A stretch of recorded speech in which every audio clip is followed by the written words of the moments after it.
Hello friends, this is video number 2, unit 5, discussion.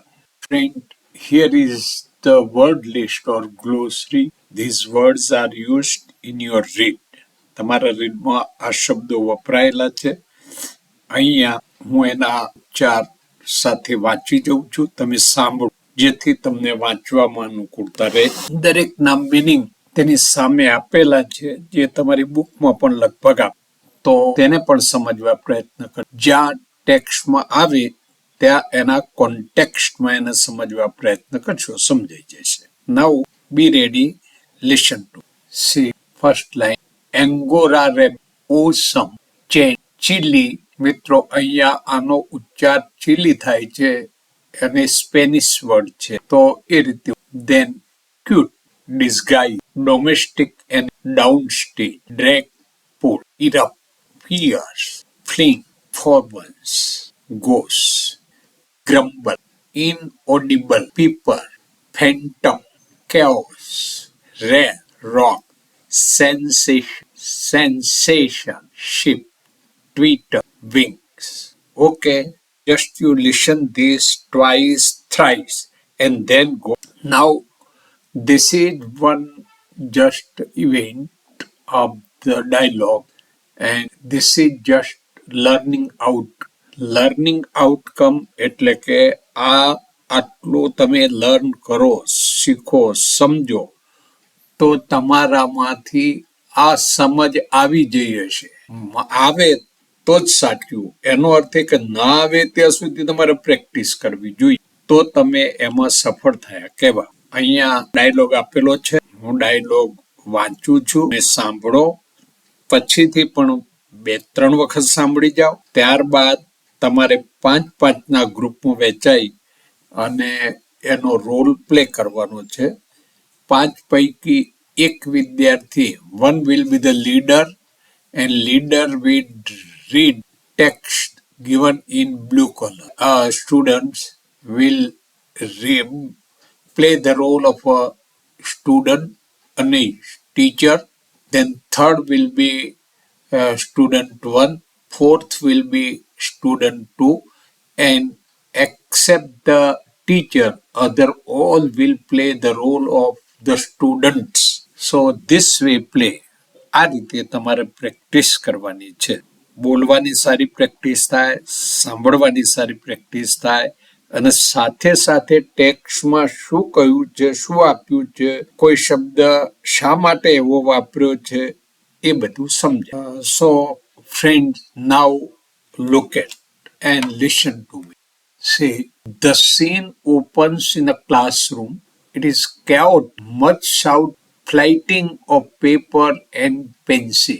Chaotic એટલે much shouting and flinting of papers and pencil. The teacher enters and looks helplessly at the scene, then walks in bravely with a smile.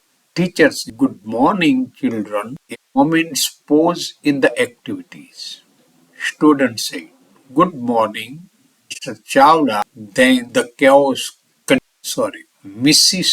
Chawla, they are stealing my things. They are always stealing my. What are we going to do today? Student 2 say, Ma'am, let us do something funny. Ma'am, much cheering at this suggestion. Teachers, now children, today we are going to discuss domestic. Immediately, the class is rocked by a storm of protest, except for Pia, who stands and cheers. Students say, No, that's so boring. Shut up, Pia. Stop being an English animal for once. Yeah, just because you are the big animal experts. Think about it. We did that in class 1. That's for kids. Let us do something else. Please, let us go for a picnic.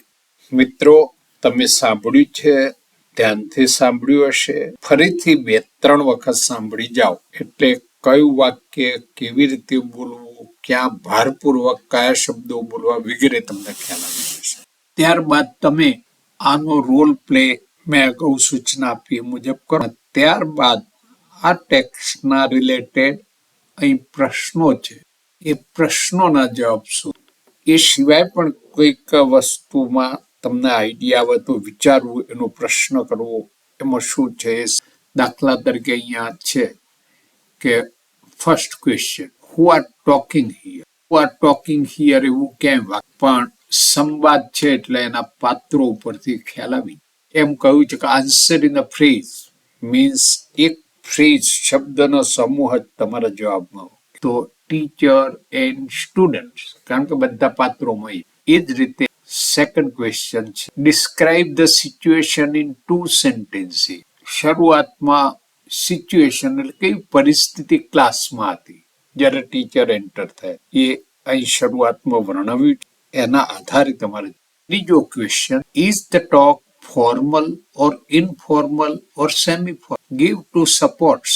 Formal એટલે જ્યારે જે ભાષા commonly બધા જ વપરાતી એવાનો ઉપયોગ થતો હોય, અગર કરી એ ફોર્મલમાં બને. ફોર્મલ એટલે કોઈ ઓફિસમાં આપણે જઈએ અને ઓફિસર સાથે વાત કરતા હોઈએ, કોઈ અજાણ્યા માણસ સાથે હોઈએ, કોઈ વડીલો સાથે વાત કરતા હોઈએ, તો આપણે એવી કોમન વપરાતી ભાષા કરવું પડે. એવા આમાંથી ઉદાહરણો શોધવા પડે જો હોય તો.